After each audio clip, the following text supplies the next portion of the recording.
Welcome to the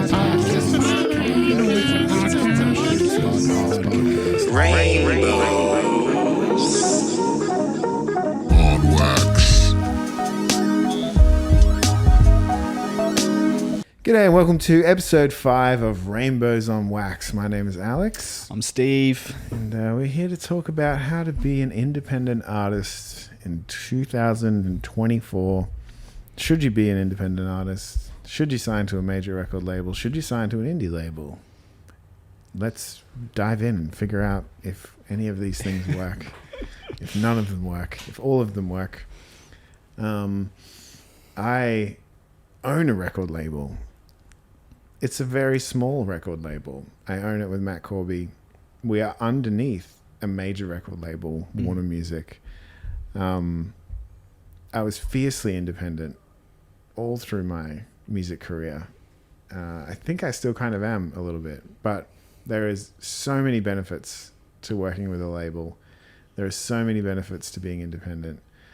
It is really up to the individual, the individual needs, the needs of the band or the individual as an artist.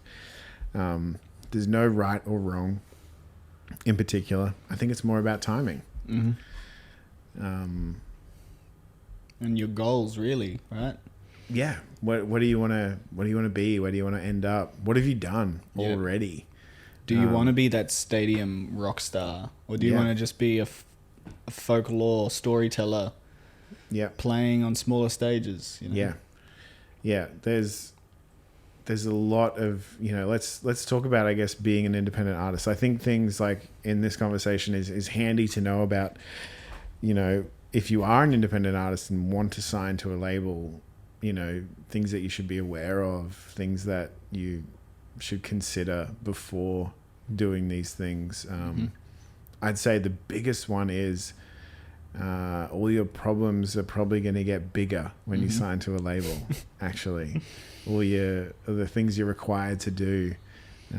It's sort of not, let's sign to a label and I can just sort of rest on my laurels and be... Just make art. Yeah, just be a chiller now that there's a big label that's going to sort of assist me with everything. It's quite the opposite. You're going to work way harder in order to continue your career that you've already built. Big things with being an independent artist. We've spoken about, recording at home. A really great way to start. Building all the way up to recording in a studio, working with a producer. Really, really awesome. They can help you do all sorts of things. But when we're talking about being an independent artist, I always like to divide it up between our hobby artists and our professional or want to be professional artists. I think it's two different mindsets. I think it's two different ways of existing. Yes. As we know in this day and age, it's hard to make money in any job, let alone music, let alone creative. It's hard, the cost of living, all sorts of issues in life just to, pay rent, put food on the table, fill up your car with fuel. To do that in the creative world is, some would argue, even harder. There's less sort of avenues for making music. Strictly making money from your music too, it's not always the case. We've talked about, merchandise is sometimes what you become a t-shirt brand, like maybe more so than you are a record maker. Like you're selling more t-shirts to make money than selling tickets at shows potentially. Yes. Or it's expensive to make products, right? It is, you got to invest money, you got to understand about business and all these sorts of things, just stuff that seems so foreign to what it is to make art. And to be honest, a lot of that I believe is true. I think it should stay foreign. But at the same time, it's like knowledge is power. So understanding these things to a point so you don't get screwed over or taken advantage of. Yeah, these things can be tricky to navigate. At the best of times. Yep. But there's ways to do it.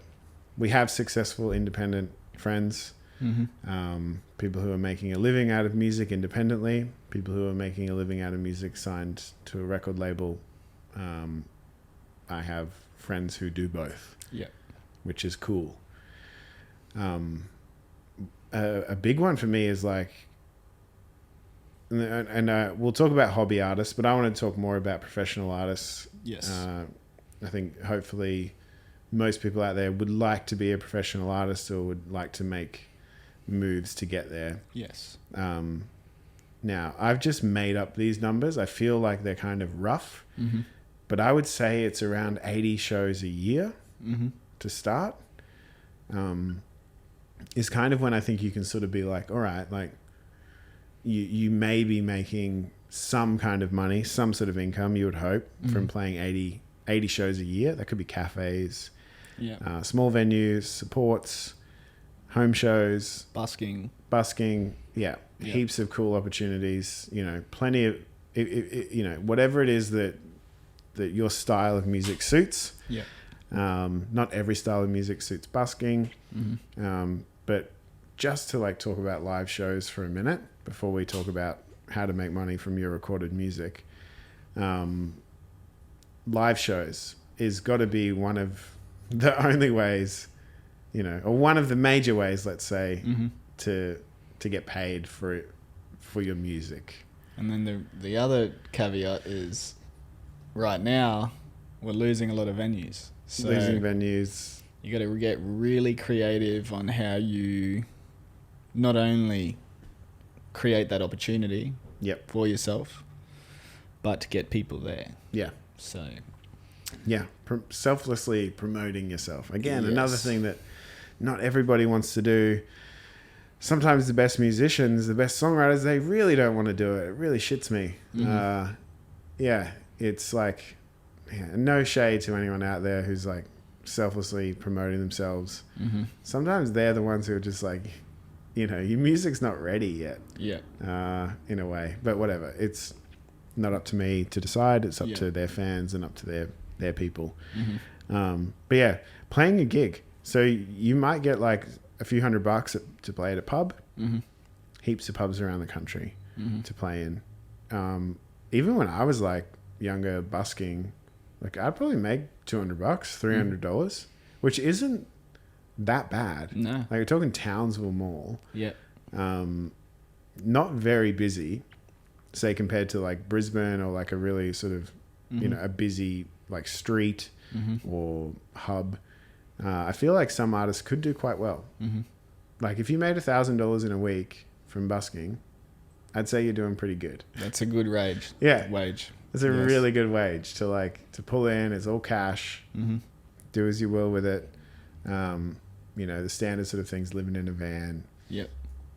Plenty of again, not for everyone, but for a lot of people, it really is. It's a really great way to do it. We've seen success from Tash Sultana, Tones and I, The Dregs, Ziggy Alberts. Ziggy. A lot of really great artists that have started their careers busking. Heaps of them end up in Byron Bay. I know Byron's like really good for it. Like a lot of foot traffic. Maybe it's just a bit more expected. In Byron Bay, but I see it up here in Mooloolaba, Noosa. There's like definitely opportunities there for busking. Plenty of foot traffic in Mooloolaba, and if you've got a decent sound, I'd say people are going to stop and listen.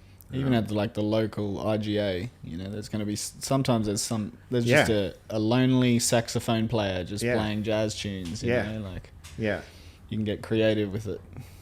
I remember actually, I know this is like not talking about it broadly, but from personal experience, I was in Ireland, and really low on money, little to no money, maybe none, and we were in a town. I forget what town it was, but anyway, we were staying in West Cork, bunch of musicians, and we had nothing, and we wanted some cigarettes, we wanted a feed, so we ended up just borrowing a guitar off somebody and going and busking for I think it was half an hour, and we made €50. Perfect. That was it. That was our cigarettes. That was our good pub feed. We were set for the day, and 30 minutes out of the day, just playing a bunch of cover songs in a not that busy street. But by the time, 50 people throw $1 or $2 into the hat, you're good to go. Mm-hmm. I'd say like busking has to be one of the best pillars for independent artists. Again, if you're like a really quiet singer, you're probably listening to this thinking, I can't do this because, I need a PA system or I need a quiet theater. Or if you're a DJ, you might just show up to a friend's party and try to get a little donation on the door or something like that, So there's a lot of ways to kind of pull those strings, Yeah. Again, like community has got to be a big one. So we're not all capable of putting on a show, or like whether we have the drive or it just daunts us to go like, we've got, I want to do a gig, but like, I don't know how to do it. Like if you're just this lone ranger out there, for one, life's going to be pretty hard in general. So, friends and community are just paramount to this. Like there'll always be somebody out there who is like keen to put on a gig, keen to put on a show, whether it's a house party or a little mini festival with you and your friends, as we've spoken about in previous episodes, and like the way you guys did stuff at the Scout, the Scout Hall or Scout Land. The more sort of community you have around you, the more opportunity there is to kind of do these things. And I would say, like, obviously we start with what's around us. We're on the Sunshine Coast, like, but again, like maybe you don't want to play all the time just on the Sunshine Coast. Maybe you think you're overwhelming your audience. I would say if people are still coming to your shows, keep playing. Don't sort of think, oh, like I better hold back, keep building it, keep growing it. But again, too, like it's all, we're an online world now. If there is other people in other cities and towns doing similar things, that's where you sort of go, let's trade, collaborate. Let's do, you guys can like come play at our one, we'll come down and play at your one. Gives everybody an opportunity to kind of start to like do that traveling thing a little bit more. I would say that's like got to be the place to start. Again, we're just talking about performing artists, people who play live, busking, live shows, finding your crowd. The one part of this that is going to be tricky is like if you're a soft folk artist or like a really kind of quiet artist, that's your thing, you're probably going to exist a little bit more online. And I would say investing more time in your social media, in your TikTok, in your Instagram, in your YouTube, so that you can communicate your music that way to a wider audience. How you turn TikTok and these things into revenue, into money, I personally don't know. I know like you need to hit a certain amount of followers and that thing might be hard. You've said two things that really are the key. Community. You can build a community in many ways, right? Every single business has a community. For example, Woolworths. It's a massive business. But there's a Woolworths in every community. Right. Your local mechanic.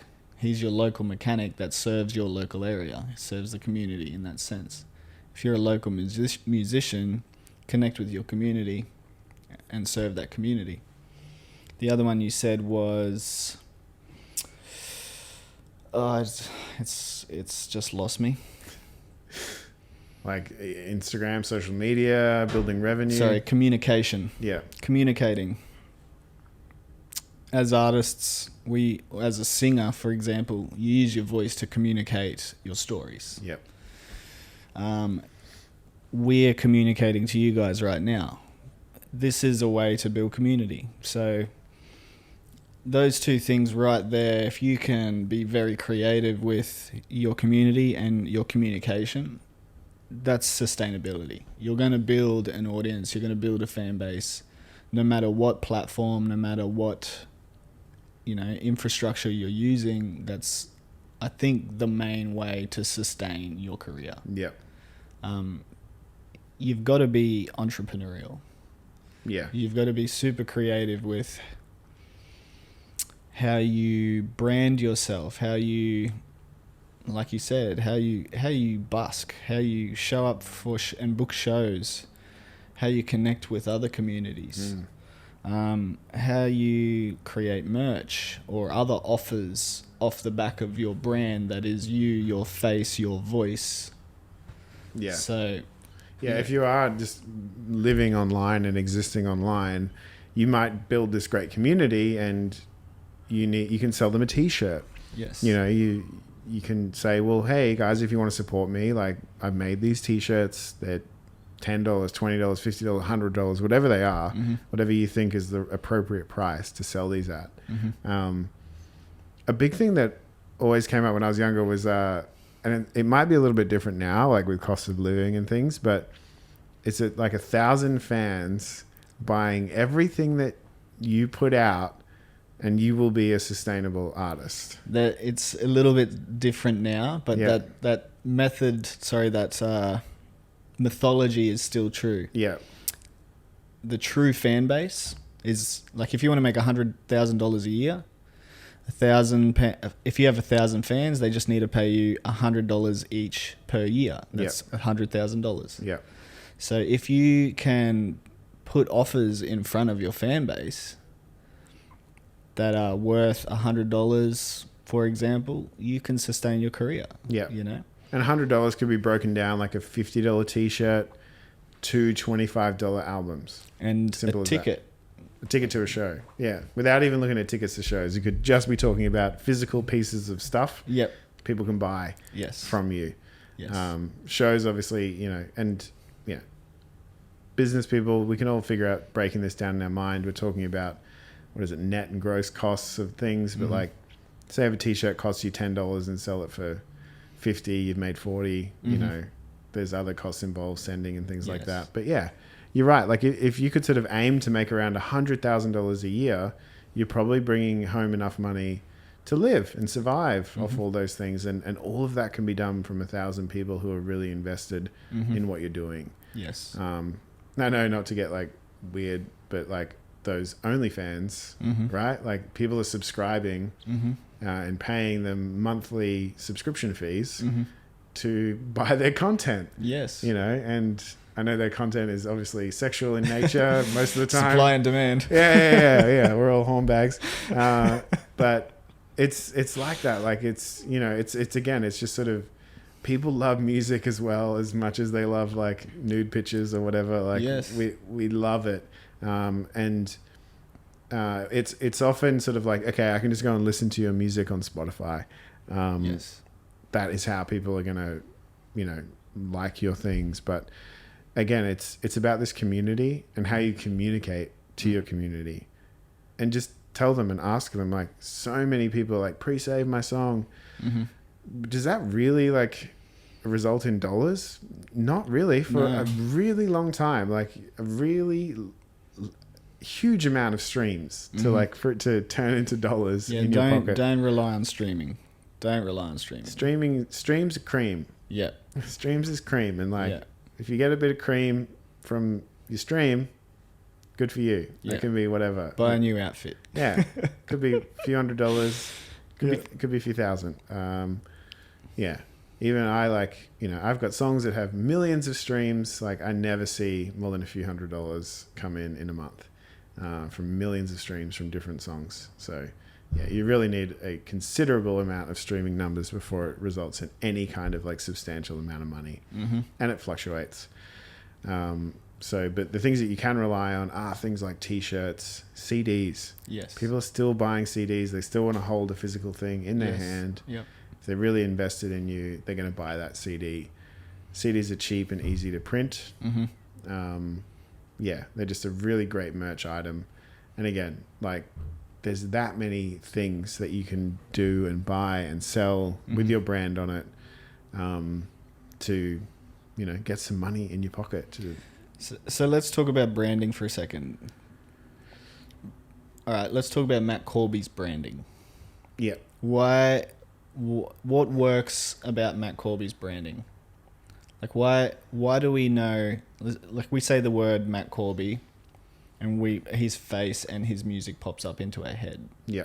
Right. He's been all over our favorite radio stations. He's got a career, right? But we know Matt Corby because he is Matt Corby. He is the brand, right? It's his face. It's his artistic approach, the melodies that go along with it. Yeah. You know? So I'd say for Matt too, and again, like this is a tricky one because Matt Corby that's his actual name. Yes. You know, and like sort of people wanting to wear a t-shirt with somebody's name on it is probably less likely than an artist or a band that have like a band or a project name. Mm-hmm. Matt again too, so he's of the generation that was still selling records, sort of pre-Spotify. You know, his big songs came out when people were buying CDs or paying on Apple Music, on iTunes, buying digital products. Yeah, buying digital products. So I'd say like a lot of the money that would have come in to, you know, supplement his record label advance and things like that were before Spotify. Mm-hmm. Otherwise, Matt, as he will tell you, predominantly makes money from live shows, which he invests a lot of time, a lot of money and energy into playing really, really good live shows. He's very, pedantic about it. He's very particular. He wants to do a great show. He wants to put on a good show because he wants people to keep coming, keep paying, you know, good money for a ticket. That is predominantly where his revenue comes from. Although at this time, maybe he has done like corporate gigs or like, I'm sure he's done them in the past, where they, you know, corporate people will say, I want you to come and play at my cool corporate event. Here's lots and lots of money.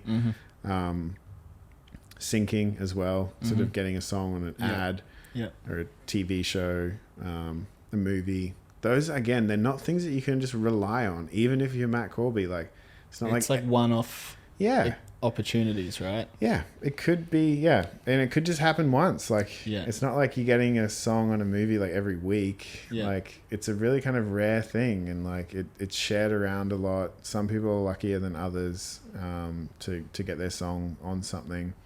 I wouldn't say that Matt's like, I mean, maybe he has. We haven't really spoken about this, but made tons of money through merchandising compared to artists like, say, Violent Soho or Dune Rats, you know, who probably make and have made more money through their merchandise than their live shows or selling albums. Obviously in Australia, like if you walk down the street, there's a chance you're going to see a Violent Soho shirt. Like they're still around. This great image of like the skull with the weed leaf, the slush puppy thing. Ugh. Awesome merch. Awesome. And Dune Rats too, like really great. They've invested a lot of time, a lot of money, energy into these great artists, great branding. People want to put on the shirt to be like, I'm wearing a Violent Soho shirt. So those three caliber artists right there, right? You could probably categorize. Well, no, we'll keep them separate. Dune Rats, their brand is punk. You know, drunken street rats. You know, just skater punks. You know, kids really. Totally. Rebelling. You know, Violent Soho, a bit more. I wouldn't say violent, but for lack of a better term, it's encapsulating an aesthetic. It's rock and roll. It's rock and roll. Anti-establishment. Exactly right. Illegal things like pushing against the grain. Then Matt Corby, whose branding is built around his live performance. Right. It is that strength that he pushes. You know. Each are very individual in that sense. But they're all great business people because they're pushing their strengths. They're pushing what's really working and what they love to do majority of the time. So, you know, the Dune Rats released, what was it, Red Light, Green Light, where they're just sitting in front of the camera punching bongs. And that was just like one of the best marketing tools that they could have done because they were authentic to their brand. You know? all their merch came from that one ideal. Yeah. And it was true. You know, again, it's like this sort of vulnerability that artists can portray. So for Matt, it was like he wrote the song Brother, you know, true story to a point. Like it was a real moment, you know, for him to sort of like talk about something quite deep and, you know, hit a zeitgeist moment with the song. And it was a vulnerable moment for him to put in music. Dune Rats, like pulling bongs, like one after the other. Yeah. Again, it's vulnerable to do that. Like as much as I know they're having fun and like, but it was illegal at the time. Like weed was still illegal in Australia. You know, like but it was something that we all did. Like we all smoked bongs. I was hanging out a lot with Danny at that time and we were wild kids. And, you know, he'd had a band before that with, the Villains of Wilhelm, kind of disappeared for a while and then sort of came back with Dune Rats. And as much as Dune Rats are these kind of crusty skater punks, Danny's really smart. Yeah. He's a really smart guy. They're geniuses. They are. And he found a way to like sort of go, all right, this is the sound, this is what we're going to do. And he was vulnerable in sort of going like, let's just make a video of us like pulling bong after bong after bong after bong.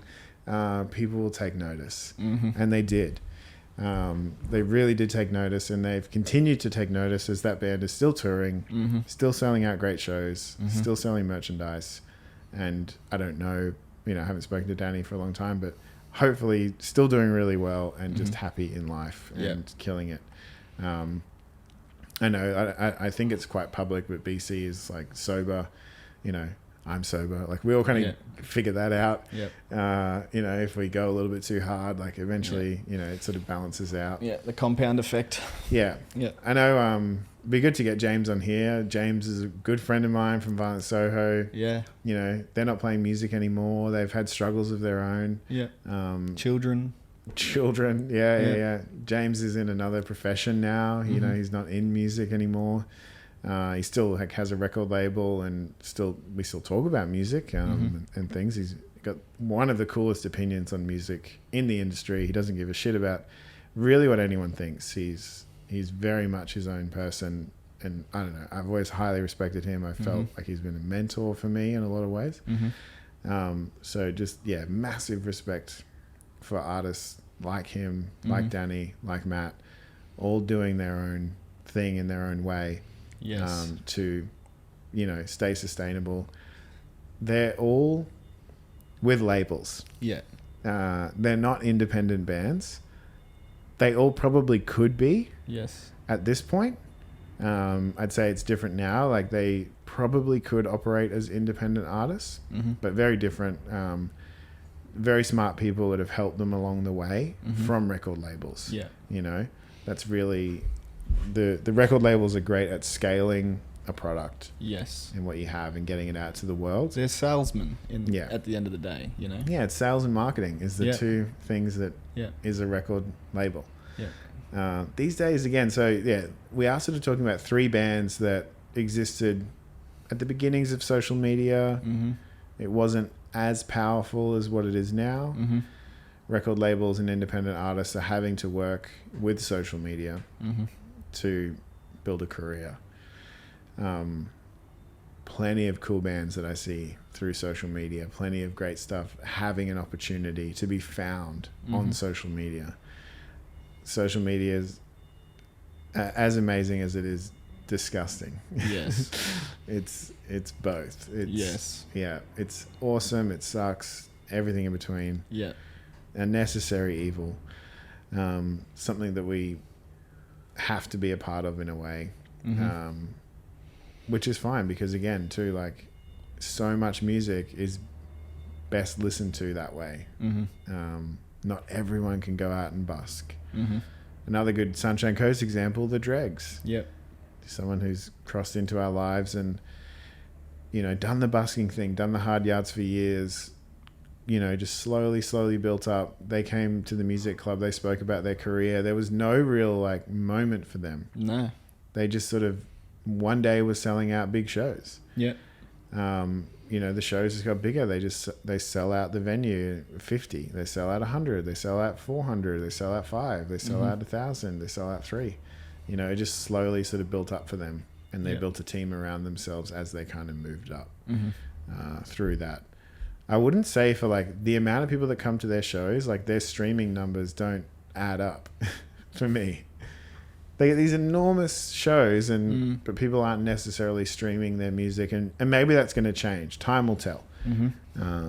There's no time limit to any of this stuff. Whereas a band like Hollow Coves was kind of doing the opposite. Again, 2 guys, acoustic guitars, different music, but still like same makeup of, acoustic guitars and singers. Yep. Massive streams. Yeah. Massive streams. Yeah. It's on Coastline, as most people know. If you've seen an Instagram video of somebody, at the beach, they probably used Coastline by Hollow Coves. And their shows were small.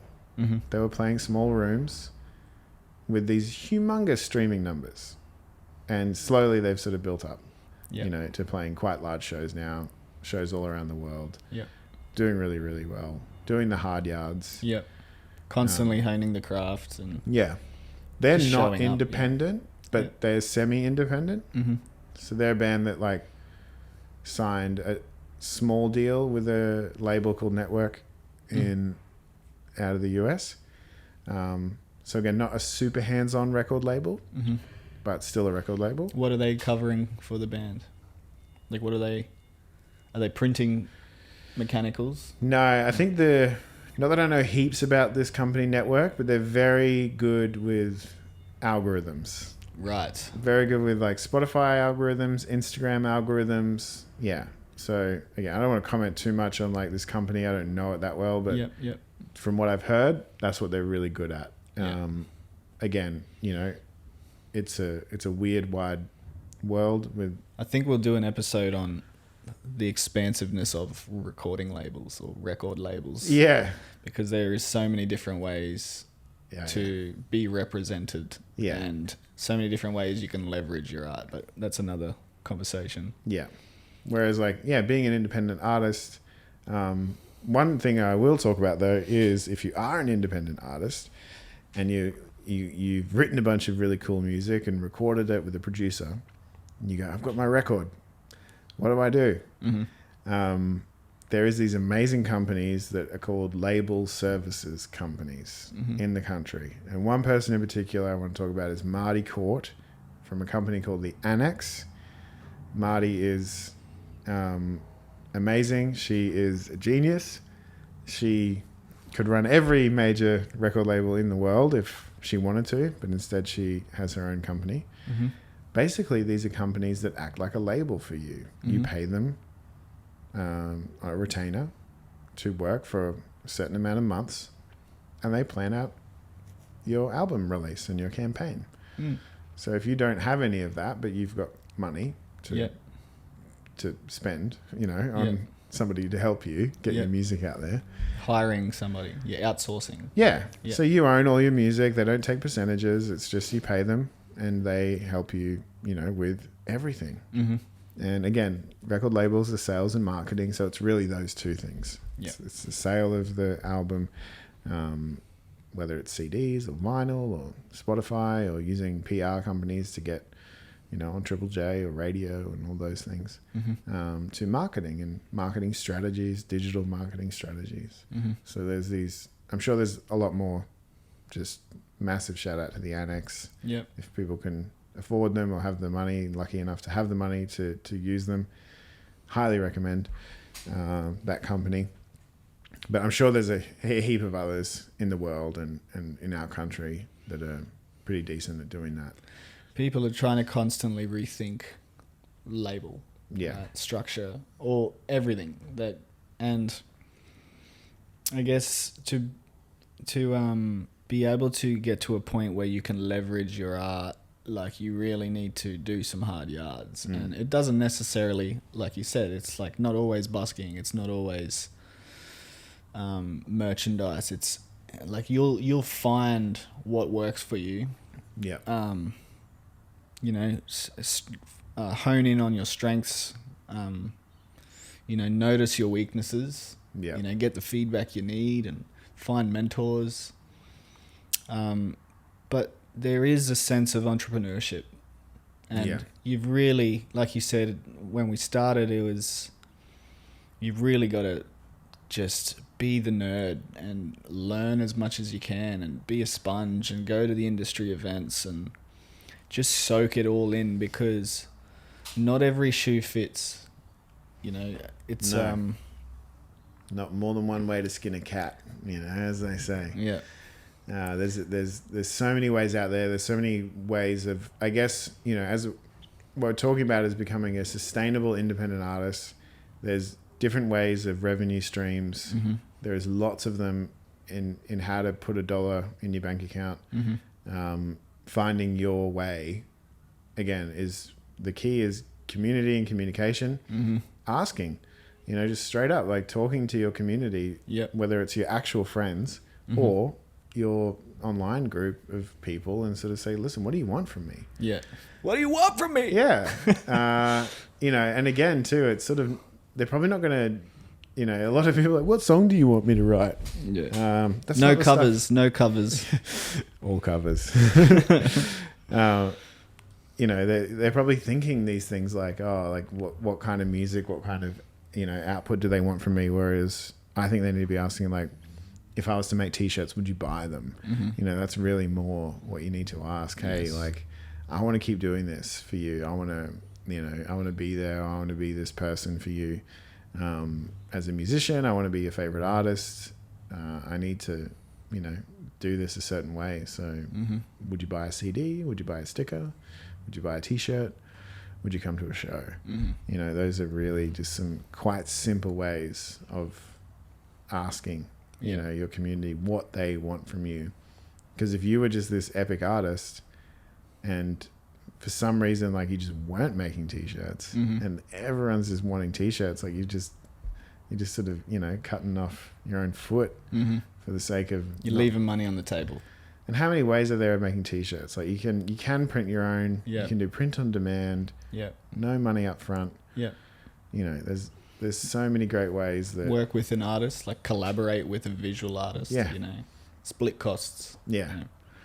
So, like, we've kind of framed a generalization of a musician, right? Yeah. But a musician that wants to push forward their original music, for example.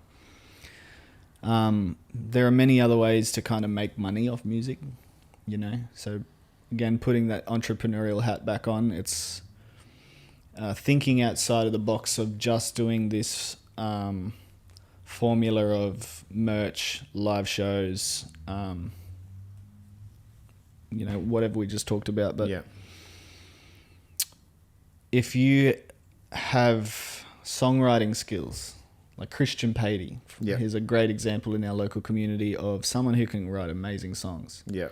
But he's branching out and helping other artists make songs, mm-hmm. right? So expanding your strengths in ways like this. So writing a song with somebody is like a little investment. Yes. You're investing your time yeah. into the hope that a song might get used. Yes. For a sync, for a streams, whatever it is. It's Yep. like a mini investment. You may not get paid Mm-hmm. to write a song with somebody.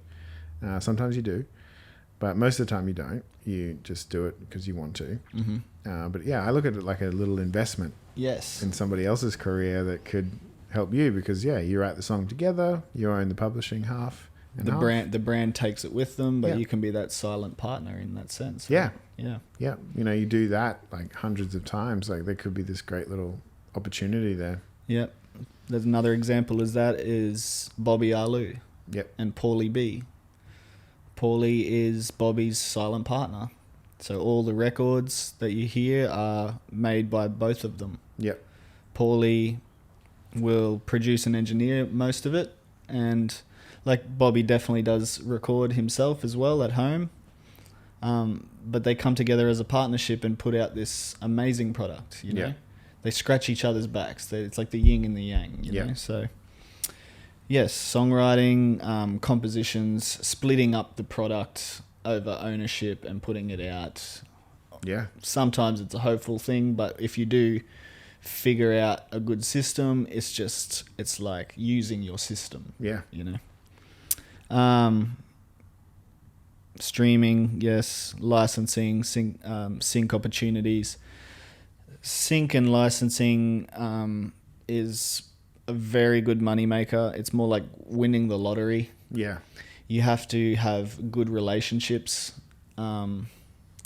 Majority of the time, it can be just like a pitching opportunity that comes in front of you. But if you create a good relationship with a music supervisor, you know, you can easily give them everything you create, or create to a brief is another way. Yep. Yeah, working with publishers, working with writers, working with music supervisors. A sync I got was like just having a song on Triple J Unearthed. Yep. People are looking on there often for a song. Again, it is like kind of winning the lottery. It's just sort of random. There's no real way to know about this. There is people that do get jobs for gaming companies, for advertising companies. You know, if that's sort of the style of music and production you want to get into, there is ways to do that. I'd say we're more talking to, you know, original music artists that want to be doing that rather than, you know, making video game music or advertising music. But it does exist, and if you're capable of doing it, like, it's a great way to make some money out of it. Yeah, I guess what I'm getting at is, like, if you can sustain a career in music, it doesn't just have to be this realm of performing arts, right? It can be like, oh, I've got a strength in production. I'm going to produce artists as well. I've got a strength in booking live shows for people. Yeah. Like, let's put on a festival each year. I'll sort it out. Yeah. You know, I'll get my whole community together in that sense, you know. Many kind of ways to skin a cat. Yeah. Session musicians. If you're an amazing drummer, play on everyone's record, as many people as you can, you know. Yep. If you're a amazing guitarist, just work with singer-songwriters. Yep. Revenue streams can come from that. Royalties can come from that. Royalties can come from that. Again, it's a slow burn. Yep. You need to be able to invest in artists that are dead serious and you see the longevity with. Also, you can totally do it for fun. Yeah. Yeah, there's always that balance in music, and like there's so much that you do for fun, you do for friends, and then like, you know, there is some really serious people out there who are very, very good, and you know, you hopefully see a future in them or working with them. It's still a bit, luck of the draw. There's so much luck in music, as we all know. In any creative world, there's a lot of hard work, there's a lot of skill, but then there's that sprinkle of luck and timing. But again, I always just look at it like lessening the odds or evening the odds. Yeah. You know, the more music that you write, the more people that you work with, like the likelihood of something doing well is, you know, becomes a lot bigger because there's just more opportunity for it. You know, you just think you're going to make just your album. You got one chance, one album, one song. You know, whereas if you sort of songwrite with other people, help other people, do all these things, produce, you know, learn all these different aspects of music, you know. Again, too, you don't know as an individual what you want to be forever. You may not want to be a performing artist forever. You may want to get into live music and promotions and, you know, booking gigs and doing that sort of stuff. You might want to get into the business side of it, in management and PR and marketing and working for a label. There's just all this cool stuff that you can learn and be a part of to, you know, eventually turn into a job. Another one is like collaborating with brands. So I know the Dregs had a Billy Bones Club endorsement for a little while. Oh, yeah. So, you know, if you have a style about you, or if you're drinking the same beer if you just love a beer or, a certain beer, show the brand that you're using this particular product of theirs, get some leverage, especially if you have that fan base. If your whole band, like the Delta Rigs from Melbourne, like those guys were wearing Levi's, everything Levi's for so long that Levi's just dressed them up. Yeah. So there's ways to kind of leverage another brand's reach for your own to kind of strengthen your own business. Yeah, it doesn't hurt getting some free clothes. Yeah, and if these brands like love you enough, like who knows, they might pay for your album to be made. They might sort of hook you up with gigs or corporate functions that they're doing that are really fun and align with what you're doing too. Like all these epic beer companies and clothing brands that are doing really fun, epic events, and to just go and be a part of that and get paid and have a good time, like ultimate. Yeah. I think another example of that was Run DMC. They sung a song about Adidas. Oh yeah. I can't remember the name of the song, but they made the crowd sing the lyrics back to him, and then someone sent Adidas a photo, and then forever on then, like they just got kitted out with Adidas gear, Yeah. Adidas was all over Run DMC's branding from then on. So great example. If you've got the reach, you leverage it. Crowdfunding campaigns. So again, you could push yourself into a digital sphere a little more if you're present on Instagram. I know there's like Instagram broadcast channels or things like Patreon, a YouTube series. Like a lot of people make money just by filming themselves day in the life of style. And if you're capable of that, if you're confident in it, like although you don't even have to be confident in it, you can just trial and error your way there. There was a rapper that was like terrible. He was a good rapper, but his values were quite dark and not cool. The rapper's name was Tekashi 6ix9ine or whatever. Oh yeah. There's a documentary on him, but he literally was filming himself all day, every day, and that was his brand. Yeah. Like he put himself through this system and this funnel to reach his audience, and people couldn't look away. Yeah. To a point where they had to consume what he was doing. Yeah. And I'm not saying go be a complete arsehole to the public or anything that, but there's ways to kind of put yourself on the pedestal without flexing your ego, I think too, like it is obvious. Controversy sells, sex sells. Like it's the two biggest things that sell. Yes. We are all, just voyeurs. Yes. And keen to look at something controversial, keen to look at something sexy. Yes. We love it as a human race, and it's why those things work. They work time and time again. But of course, especially in music, but especially not in music as well, we don't want to like get naked necessarily or like go and have these really kind of wild opinions on politics or life. Often we are just kind of normal people, and whatever normal is, but we're not interested in this side of it to get and grab attention. But it does work. Yes, if you can provoke in some way, and show up with this tool, like. Also, look at Eminem always as an example, and I know like he was controversial probably in a lot of ways that he didn't even realize.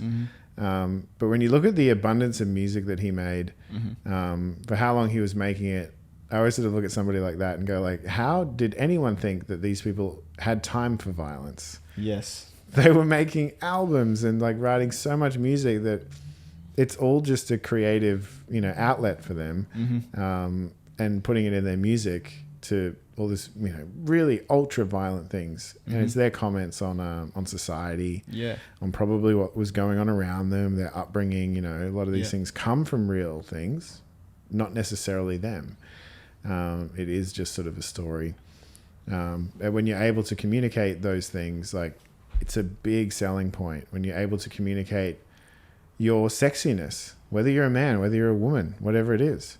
If you're able to communicate your sexiness in your music, brilliant. People are going to love it. People are going to buy it, and they're going to go, oh, I love this. Like, I love that they can dance and they can move, and like they look free on stage, and they're happy to talk about their sexuality, happy to talk about their weekend rendezvous or whatever it is, or their little mishaps, or their, how much they just love women, how much they love men, how much they hate women, how much they hate men. When people sort of communicate these things, it's all our deepest, darkest secrets that we're all afraid to say or do. And then when we hear it in music, it's like, oh, this is my moment for a second here. Like, I want to be this person. I want to live through them. Exactly. I want to be this sexual being, or I want to be this sort of violent mess of a person. And it's amazing when you can exist like that in music and not go and do it in reality. It's the perfect place for it. Yes. But musicians are so scared. Like, 99% of them will never make music like that because they're terrified of it. They're terrified of thinking people are going to think badly of them. And sure enough, it may happen. If you're that famous, of course, as we know, there'll be just as many people that hate you that love you. Yeah, it's the haters gonna hate, potatoes gonna potate. That's right. It is just the way of the world. Yeah, if you want to put out a strong opinion online, but again, it's like the Tekashi 6ix9ine, like that publicity. Yeah, all the haters were watching him every single day. Yeah, so you're going to have both worlds. Yeah, no matter what. Otherwise, you just live in the middle and write amazing music, communicate stories amazingly, amazing production, amazing mixing, amazing engineering. Everything's amazing. It'll work too. Yes. But all of that needs to just be phenomenal in whatever lane it is that you're in. Find your niche. Yeah. Finding your niche it does take time, For me, it's I just love creating in a lot of aspects of life. Records being probably at the top of that list, and being well known in that niche. So not necessarily it's even genre. Genre can be a niche. Yeah. So we're talking about June Rats. That's a niche. They're these crusty punk skaters in this niche, and they're killing it with and doing this thing really well. So definitely honing your craft to a point where you know exactly who you are and what you're doing for people. Yeah People can latch onto that, be a part of it. And again, it's just coming back to community and communication. How you find your community, how you build your community, where they are, how you sustain your community, love your community, be loved by your community, and then communicate to them. Yes. Ask them for things.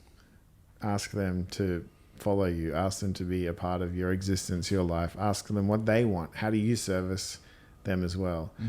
So those two things are really key in signed, unsigned, independent, non-independent artists. It's the key to everything. It lives on both sides of the coin. I would say when it comes to independent artists versus signed artists, it really just is after you found your niche, after you found how you're making money from music, it really is just sort of can you do this on your own, or do you need a team? Can you pay for a team and build your own record label? Because that's essentially what will happen anyway. If you're a successful artist that's independent, I guarantee you're going to be employing people to do this job. And that's the way the record label makes money. They just take it from percentages, and they're employing people, lots of amazing people that work for these record labels. They're beautiful people, a lot of them. The ones that I work with are anyway. And that's, I think, I think some people forget is like a record label is not an AI machine. No, it is, you know, a group of people who, for the most part, are really good at their job. Yeah, really good and really love music and want to work in music, and you know they're trying their best as well. Yes. I know there's some dogs out there. There's dogs in every industry. You're going to run into them. Yeah. And we only ever hear the bad things. Yeah. But so many great people who do really, really good work. So I would say just, as it stands to be an independent artist, when you're small and you're growing, you're going to have to kind of do everything. Yep. Play all the roles, Hustle. put on all the hats. Yep. Yeah, the entrepreneurial Build, spirit. try shit. As it grows and as you make more money, you employ people to do these jobs for you. Mm-hmm. So you either start your own team, start your own brand, like Ziggy Albert's up here, has his own record label, his own team, employs lots of people. That costs money, lots of money. Or you engage with the record label who has the team there ready to go. That's just sort of your two options. And start either way. School's out. Guess so. Yeah. All right. Well, we'll leave that one there. Leave a comment if you have any ideas. Yeah. Do you think it's better to be independent? Do you think it's better to be signed? Yeah. What are your goals being independent? 2024. We'll see what happens in 2025 with the independent artists, but I think we're going to win. Yeah. Tune in next week to find out. Rainbows.